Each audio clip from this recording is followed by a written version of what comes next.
तो मूवी का स्टार्ट बहुत ही इमोशनल सीन से होता है, जहाँ पर हम एक ऐसी औरत को देखते हैं जो कि कैंसर की पेशेंट होती है। उसके साथ उसका बेटा भी खड़ा होता है, जो कि अपनी मदर को ऐसी हालत में देख के काफी रो रहा होता है। उसका नाम पीटर होता है। जल्द ही उस औरत की यानी पीटर की मदर की डेथ हो जाती है, तो पीटर काफी टूट जाता है और रोता रोता उस हॉस्पिटल से बाहर एक ग्राउंड में आकर बैठ जाता है। तभी उसके सामने एक बहुत बड़ी स्पेसशिप आती है, जिसमें से कुछ हंटर्स निकलते हैं। वो इनफैक्ट स्पेस में कुछ चोरियां किया करते थे। इनके लीडर का नाम योंडू था और योंडू के कहने पे ही वो सारे हंटर्स इस बेचारे पीटर को उठा कर ले गए। वो लोग इसे स्पेस में ले आते हैं। अब पीटर वहाँ ही बड़ा होता है और इस बात को 26 साल यानी 26 ईयर्स हो जाते हैं। पीटर ऑब्वियसली अब 30+ हो चुका था। वो इन्हीं हंटर्स और योंडू के पास रहा करता था। अब एक दिन ऐसा आता है जब वो लोग पीटर को एक काफी बड़ा टास्क देते हैं, दूसरे प्लेनेट से कोई स्टोन चुराने का टास्क, जो कि कोई आसान काम नहीं था। पीटर ये काम काफी आसानी से कर लेता है क्योंकि वो अब प्रोफेशनल चोर बन चुका था। दूसरी तरफ हम एक और आदमी को देखते हैं जो कि काफी जायंट और खौफनाक लग रहा होता है। उसने अपने मुंह पर ब्लैक और व्हाइट पेंट कर रखा था और जो सूट उसने पहन रखा था वो भी ब्लैक और लेदर का बना हुआ था। वो स्पेस में बहुत बुरे काम करता था, जैसे वो स्पेस को तबाह कर रहा हो। इस आदमी का एक असिस्टेंट होता है और इस खौफनाक आदमी ने भी अपने असिस्टेंट से यही कहा होता है कि दूसरे प्लेनेट से वो स्टोन चुरा कर लाओ। लेकिन जब तक वो बेचारा वहाँ पर जाता है तो वो स्टोन पहले से ही कोई चुरा कर ले गया होता है, कोई और नहीं बल्कि पीटर इस आदमी के आने से पहले ही वो स्टोन चुरा के जा चुका था। यानी काफी स्पीडी और टैलेंटेड था वो। लेकिन यहाँ एक अनएक्सपेक्टेड चीज होती है। पीटर उस स्टोन को जाकर योंडू को नहीं देता, बल्कि वो स्टोन अपने पास रख लेता है और वहाँ से चला जाता है। योंडू जब उसे वापस बुलाता है तो वो साफ साफ मना कर देता है।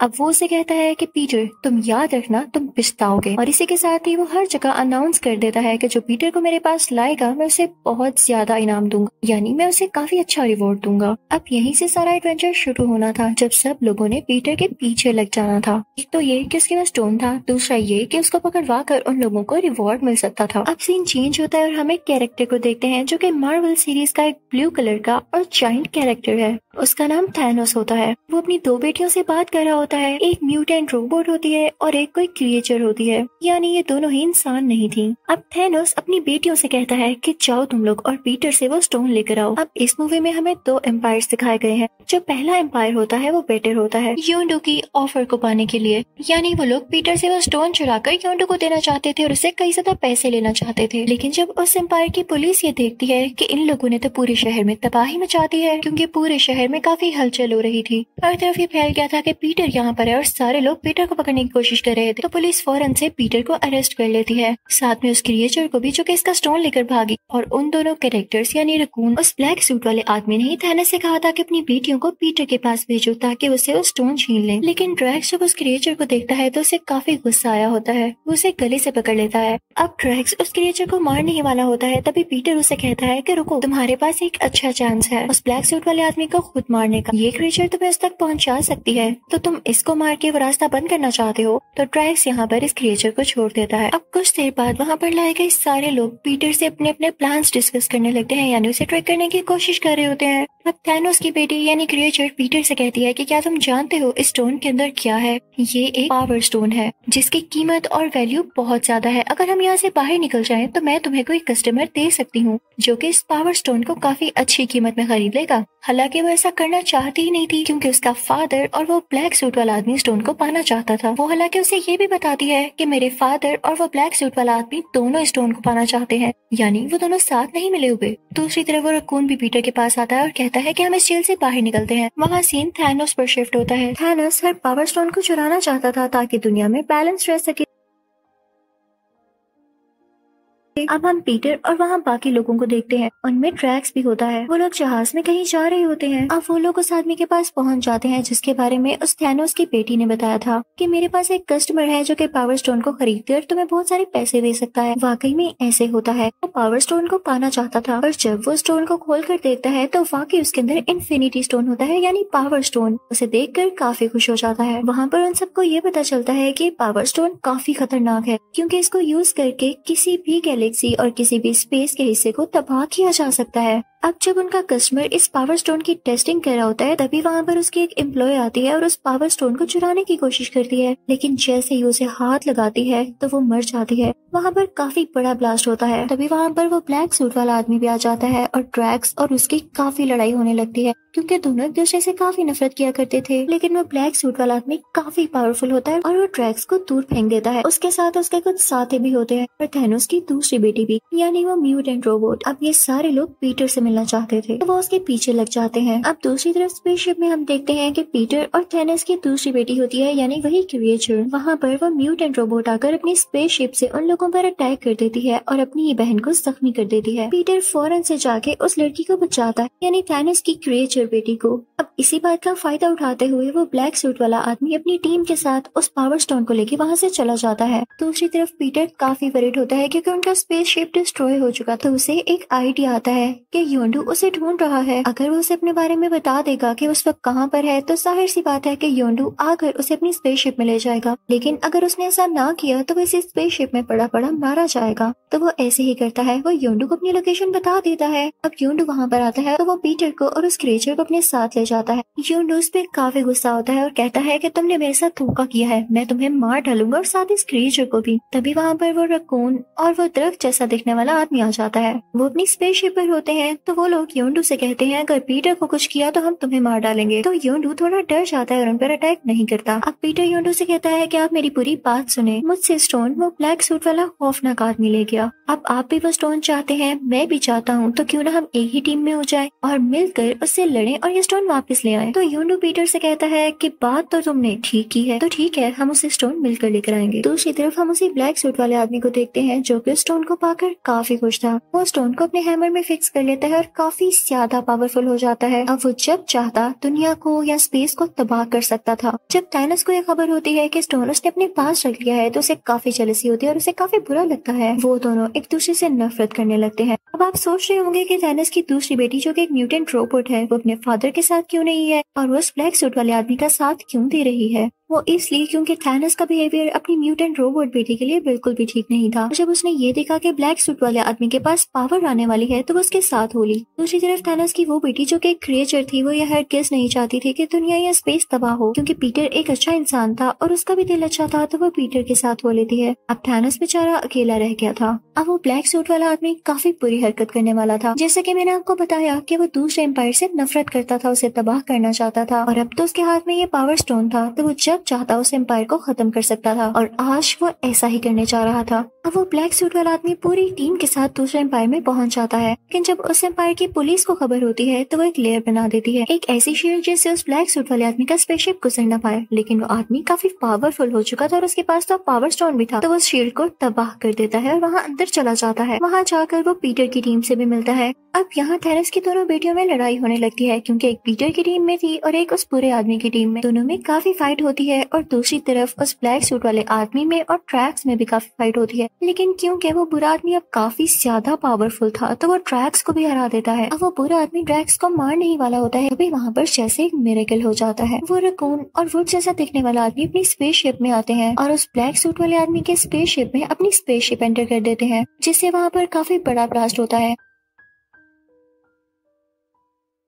लेकिन इससे पहले ही वो वुड जैसा दिखने वाला आदमी एक शील्ड बना चुका था, जिससे पीटर की टीम को कुछ भी ना हो पाना था। लेकिन इसकी वजह से वो वुड जैसा दिखने वाला आदमी सेक्रीफाइस हो जाता है। सब कुछ तबाह हो चुका था, लेकिन वो ब्लैक सूट वाला आदमी अभी भी जिंदा था, क्योंकि उसके पास वो पावर स्टोन था और जिसके पास पावर स्टोन हो वो इमोर्टल हो जाता है, उसके पास ह्यूज पावर्स आ जाती हैं। लेकिन तभी वहाँ पर कौन काफी अच्छा काम करता है। उसके पास एक रॉकेट लॉन्चर होता है, जिससे वो उस बुरे आदमी यानी ब्लैक सूट वाले आदमी के हैमर की तरफ शूट करता है। उसका बड़ा से हैमर टूट जाता है और उसमें से पावर स्टोन बाहर आ जाता है। पीटर फौरन से आकर उसे कैच कर लेता है। लेकिन तभी वहाँ पर पीटर की टीम को याद आता है पहले भी जब एक लड़की ने अपने हाथ से स्टोन को पकड़ने की कोशिश की थी तो वो मारी गई थी और बहुत बड़ा ब्लास्ट हुआ था। यानी इस पावर स्टोन में इतनी ज्यादा एनर्जी है कि एक नॉर्मल इंसान इसको बेयर नहीं कर पाता। तो वहाँ पर पीटर की सारी टीम आ जाती है और उसका हाथ पकड़ लेती है, जिससे उस पावर स्टोन की एनर्जी डिवाइड हो जाती है और उसमें से जो रेस निकल रही होती है वो उस बुरे आदमी की तरफ फेंकते हैं, यानी उस ब्लैक सूट वाले आदमी की तरफ, जिससे काफी बड़ा ब्लास्ट होता है। इस तरह से फाइनली वो बुरा आदमी मर जाता है। इन लोगों के पास ये पावर स्टोन आ चुका था और तभी वहाँ पर योंडू भी आ जाता है, यानी उन हंटर्स का लीडर। वो पीटर से कहता है कि लाओ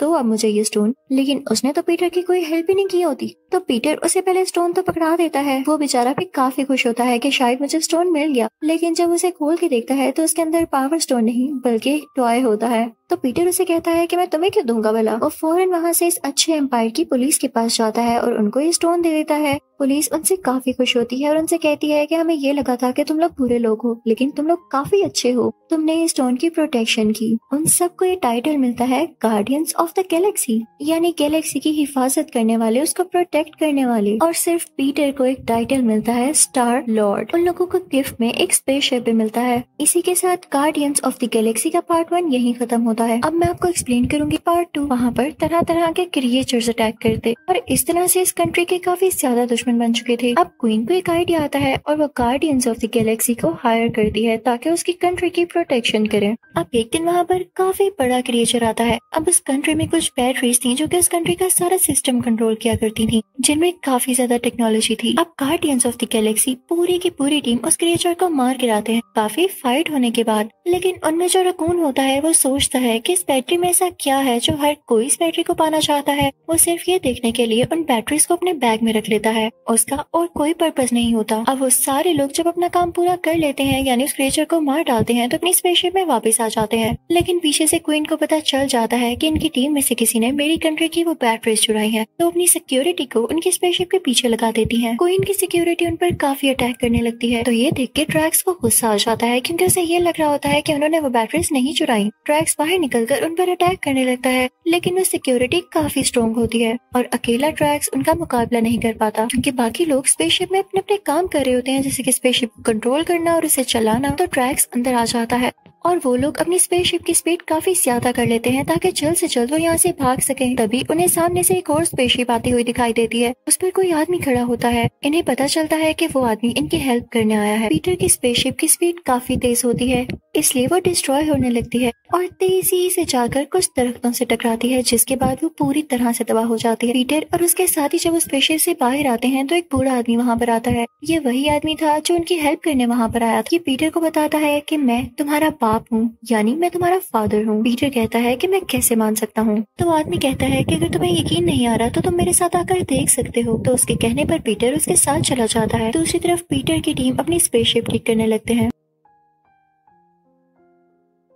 क्वीन को काफी गुस्सा होता है कि मेरी बैटरीज अभी तक मुझे नहीं मिली, तो वो योंडू को बुलाती है, क्योंकि वो जानती थी कि योंडू और पीटर में पहले ही दुश्मनी चल रही है और योंडू उसे जल्द पकड़ लेगा। अब जब योंडू वहाँ से जाने वाला होता है तो उसे एक आदमी मिलता है। वो भी उस कंट्री की मैनेजमेंट के खास आदमी होते हैं। वो योंडू से कहते हैं कि तुम पीटर को ढूंढने जा रहे हो, तुम्हें ये हक क्वीन ने दिया है तो गलत दिया है, क्योंकि तुम तो खुद इतने बड़े चोर हो, तुम उसको एक चोरी की बेस पे कैसे पकड़ सकते हो। लेकिन योंडू को इन सब बातों का कोई असर नहीं होता और वो अपनी टीम लेकर वहाँ पर पहुँच जाता है, जहाँ पर पीटर की टीम जंगल में फंसी होती है, क्योंकि उनकी स्पेसशिप जो खराब थी। वो चाहते ही उनके टीम मेंबर्स पर अटैक करने लगता है। लेकिन तभी वहाँ पर थैनोस की वही म्यूटेंट रोबोट बेटी भी आ जाती है। वो भी पीटर की टीम से वो बैटरीज लेना चाहती थी और अपना स्कोर बनाना चाहती थी, और ये भी हो सकता था कि उनको खुद यूज करे। अब यहाँ पे वो डबल गेम खेलती है। वो योंडू की टीम से कहने लगती है कि आखिर कब तक तुम लोग योंडू की बात मानते रहोगे, ये तो सिर्फ अपना हुक्म चलाता है, तुम में से कोई तो सामने आए। तो तभी उनमें से एक आदमी बाहर आता है और कहता है कि हाँ, ये बिल्कुल ठीक कह रही है। अब सारे लोग इस बात पे एग्री हो जाते हैं कि योंडू उन पे बिला वजह हुक्म चलाता है, उन्हें बुरे काम करने को भी कहता है, लेकिन कभी उनका ख्याल नहीं करता।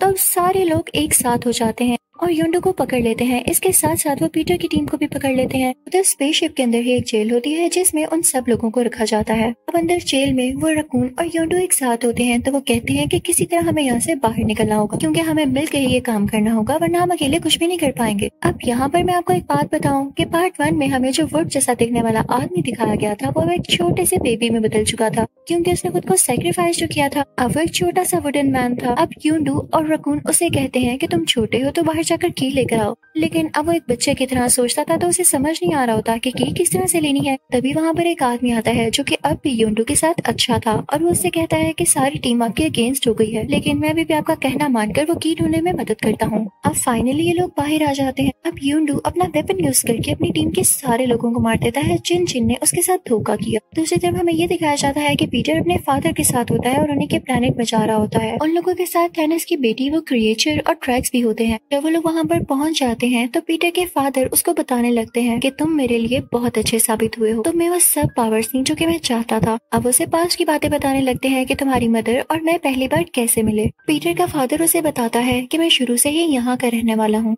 लेकिन तुम्हारी मदर अर्थ पर रहती थी। हमने शादी कर ली और तुम पैदा हुए, लेकिन जब तुम्हारी मदर की डेथ हुई तो मैंने योंडू को ये ऑर्डर दिया कि तुम्हें मेरे पास ले आए, लेकिन रास्ते में उसने तुम्हें अपने पास ही रख लिया और मुझे धोखा दे दिया। उसने मुझे तुम्हें नहीं दिया और न आज तक तुम मेरे पास बड़े होते। पीटर को पहले तो ये सुन के काफी दुख होता है कि अगर वो चाहता तो अपने फादर के पास रह सकता था और उसे योंडू पर गुस्सा भी आ रहा होता है, लेकिन उसके फादर उससे कहते हैं कि अब मेरे बेटे तुमने परेशान नहीं होना, अब तुम्हें पता चल गया ना कि तुम एक नॉर्मल इंसान नहीं बल्कि तुम एक स्टार लॉर्ड भी हो, क्योंकि तुम मेरे बेटे हो इसीलिए तो तुम्हें एबिलिटीज है। अब पीटर के फादर उसे और स्किल सिखाने लगते हैं और वो लोग काफी खुश होते हैं। दूसरी तरफ हम थैनोस की बेटी को देखते हैं जो कि म्यूटेंट रोबोट होती है। वो अपनी बहन से काफी जेलस हो रही होती है और उसे ढूंढते ढूंढते वहाँ पर आ ही जाती है। अपनी स्पेसशिप से उस पर अटैक कर देती है तो म्यूटेंट रोबोट की बहन यानी वो क्रिएचर अपना स्पेसशिप फौरन से ऊपर ले जाती है। जब उसकी बहन उसके पीछे अटैक करने आ रही होती है तो उसका स्पेसशिप पहाड़ से टकरा जाता है और क्रैश हो जाता है। उसके अंदर के सारे वेपन्स भी डिस्ट्रॉय हो जाते हैं। जब वो क्रिएचर यानी उस म्यूटेंट रोबोट की बहन ये देखती है कि अपने साथ वेपन्स लाई थी यानी ये वाकई मुझे खत्म करना चाहती थी, तो वो उन्हीं में से एक वेपन उठाती है जो कि अभी तक ठीक था और अपनी बहन पर शूट करने लगती है। लेकिन तभी उसकी बहन उसे कहती है कि मुझे माफ कर दो, पहले मेरी बात सुन लो, मुझे मत मारना। तब वो दोनों बहनें बैठकर बात करने लगती हैं। ये काफी टाइम बाद एक दूसरे से बात करने वाली थी। तब म्यूटेंट रोबोट अपनी बहन को बताती है कि तुम्हारे जाने के बाद फादर ने मुझ पर बहुत जुल्म किया क्योंकि उन्हें लगता था कि मैं भी उन्हें धोखा दूंगी, और फिर मैंने भी ऐसा किया, मैंने उन्हें धोखा दे दिया। मैं बस बहक गई थी, मैं कभी भी तुम्हें मारना नहीं चाहती थी, मुझे माफ कर दो। इसी के साथ दोनों बहनें हाथ मिलाती हैं और उनमें सुलह हो जाती है।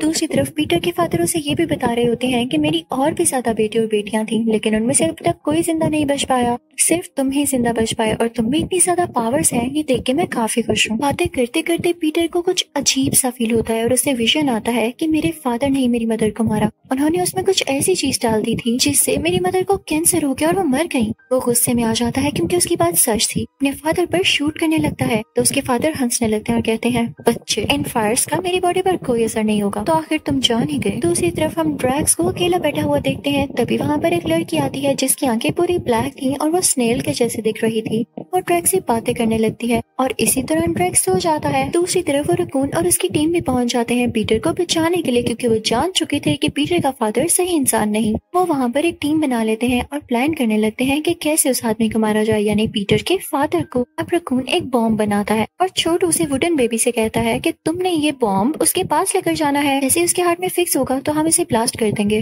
अब सीन वहीं से कंटिन्यू होता है जब पीटर और उसके फादर में लड़ाई हो रही होती है। दोनों एक दूसरे को बहुत बुरी तरह से मार रहे होते हैं। अब वो छोटू सा वुडन बेबी उस बॉम्ब को लेकर उसकी तरफ आ रहा होता है ताकि वो पीटर के फादर के पास ही ले जा सके और वो मारा जा सके। पहले भी वुड से बने हुए आदमी ने अपनी जान को सेक्रीफाइस किया था और अब इस छोटू से वुडन बेबी ने बहुत बड़ा काम किया। ये बॉम्ब पीटर के फादर तक ले जाने में सक्सेसफुल हो गया और साथ ही जब वो बॉम्ब ब्लास्ट होता है तो पीटर के फादर का हार्ट वीक होने लगता है और अब वो मरने के बहुत पास था। प्लेनेट जहाँ पर पीटर के फादर रह रहे थे वो प्लेनेट भी तबाह होने लगता है क्योंकि वो उसी आदमी की पावर से चल रहा था यानी पीटर के फादर की पावर से। वहाँ पर सारी टीम चिल्लाने लगती है कि जल्द से जल्द इस प्लेनेट से निकल जाओ। वो सबसे कहते हैं कि अपने अपने स्पेस सूट पहन लो ताकि हम योंडू की स्पेसशिप में जा सकें और हम भी यहाँ पर मारे न जाएं। वो सब लोग वहाँ से जाने लगते हैं। तभी उनको पता चलता है कि पीटर के पास तो स्पेस सूट है ही नहीं और इस बात का पता योंडू को भी चल जाता है और यहाँ पे पूरी स्टोरी ट्विस्ट लेती है। योंडू पीटर के पास आता है और उसके फेस पर हाथ रखते हुए कहता है कि तुम मेरे बेटे हो, मैंने तुम्हें पाला था, मैं तुमसे बहुत प्यार करता हूँ, लेकिन बीच में जब तुमने मेरे साथ बुरा किया तो मेरा दिल दुखा था,